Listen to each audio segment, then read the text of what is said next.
제가 올해 들어 읽은 책들을 소개하고 있는데요. 이전 영상에서 19권의 책 중에 7권의 책을 소개를 간단하게 해봤습니다. 그래서 이어서 8번째 책부터 소개를 해보려고 하는데요. 이 책도 제목이 좀 어려워서 한번 보고 읽어보면은 나는 자주 죽고 싶었고 가끔 정말 살고 싶었다 라는 아른힐 레우뱅이라는 분이 쓰신 책입니다. 이 책은 실제로 지금 북유럽에서 임상심리학자로 활동하고 계신 분이 쓴 책인데요. 이분은 어떻게 보면 특이하게도 본인 스스로가 조현병을 겪은 이후에 이런 심리학에 관심을 갖게 돼서 임상심리학자로 현재 일도 하고 이 책도 내게 되신 분입니다.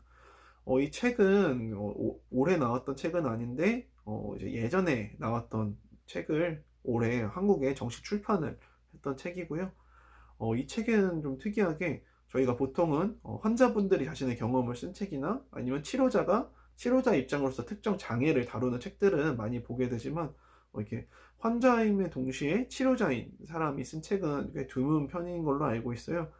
그래서 이분이 자신의 어떤 이런 임상심리적인 지식을 통해서 이렇게 자신의 증상들을 설명하고 좀 더 생생하게 기술하는 그런 부분들이 저도 이제 검사를 하고 치료를 하는 입장에서 도움이 많이 됐던 것 같습니다. 한번 읽어보시면 좋을 것 같고요. 다음 책은 나는 절대 저렇게 추하게 늙지 말아야지 라는 책입니다. 책 제목이 조금 특이한데 이 책도 심너울이라는 한국 작가분이 쓰신 SF 단편집입니다.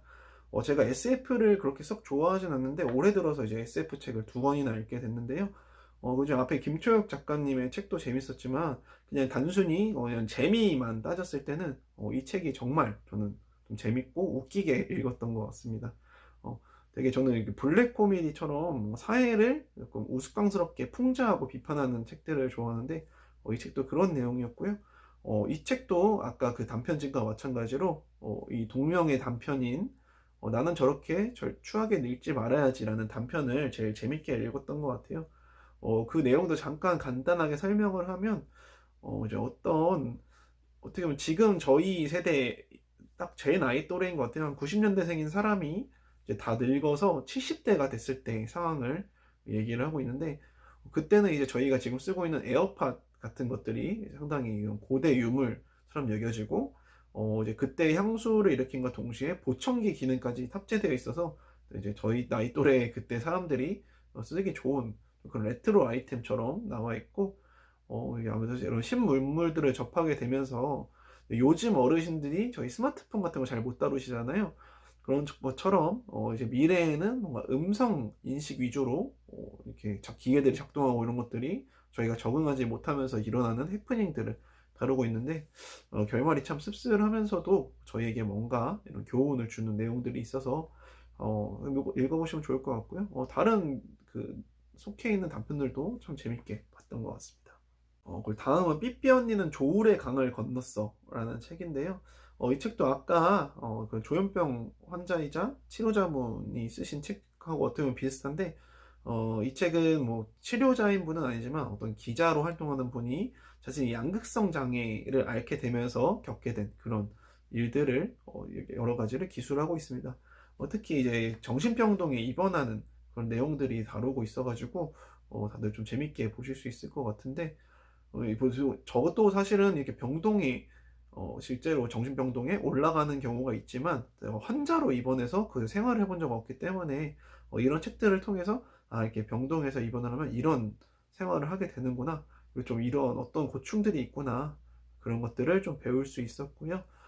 그리고 워낙 이제 글을 잘 쓰셔가지고 이런 전공을 하지 않은 분들도 상세히 상식적으로 읽을 수 있게끔 잘 써놓으셨고 양극성 장애에 대해서도 좀 이해할 수 있게 쉽게 잘 정리를 해주신 책이라 한번 읽어보기를 권합니다. 양극성 장애에 대해 잠깐 설명을 드리면 보통 저희가 보통 조울증이라고 얘기를 하는 그런 것들이 양극성 장애인데 내가 우울한 이런 일정 기간이 있다가 갑작스럽게 또 기분이 좋아지고 아주 예민하고 짜증나고 뭔가 이게 돈을 많이 쓰고 활동이 많아지는 좀 이런 상황들이 계속 번갈아 가면서 일정 기간 동안 반복이 되면서 좀 일상생활이 망가지고 스스로 건강까지 해치게 되는 좀 이런 병을 저희는 양극성 장애라고 얘기를 하는데 이 분이 그런 것들을 앓으셨던 경험을 하고 있습니다. 자, 다음은 미라클 모닝이라는 책인데요. 이 책은 사실 올해 나온 책은 아니고 상당히 몇 년 전에 이미 유행을 했던 책입니다. 어, 그 읽었을 때 저는 그 내용 자체가 뭔가 아주 새롭고 큰 영향을 주진 않았지만, 그냥 스스로 새벽에 일어나서 조금 이렇게 일을 효율적으로 하는 것에 관심이 많아서 한번 읽어봤던 책인데, 결론적으로는 새벽에 일어나서 일을 하는 것이 능률이 훨씬 더 좋고, 실제로 새벽에 일어나서 이렇게 열심히 일을 했던 사람들이 더 성공하는 경우가 많다라는 다분히 자기계발적인 내용이 담겨져 있는데요. 저는 이 자기계발서를 가끔씩 이렇게 동기부여가 필요할 때 읽는 편인데, 내가 조금 나태해지고 뭔가 좀 정신을 차리고 싶다 하는 분들은 한번 짧은 책이기 때문에 읽어보시면 좋을 것 같습니다. 마지막으로 살 빠지는 뇌라는 책입니다.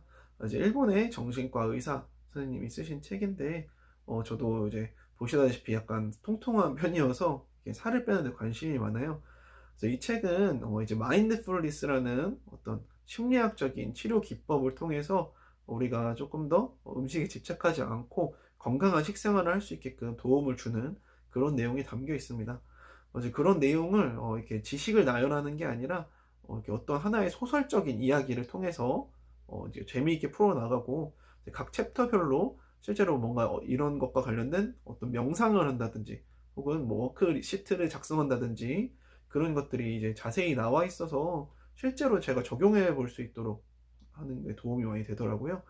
그래서 혹시 좀 내가 다이어트 내용에 관심이 있는 분들은 내가 단순히 운동하고 이렇게 식욕을 조절하는 것뿐만 아니라 이런 식으로 나의 멘탈을 케어해서 조금 체중을 줄여보는 방법도 사용해 보시면 좋을 것 같습니다.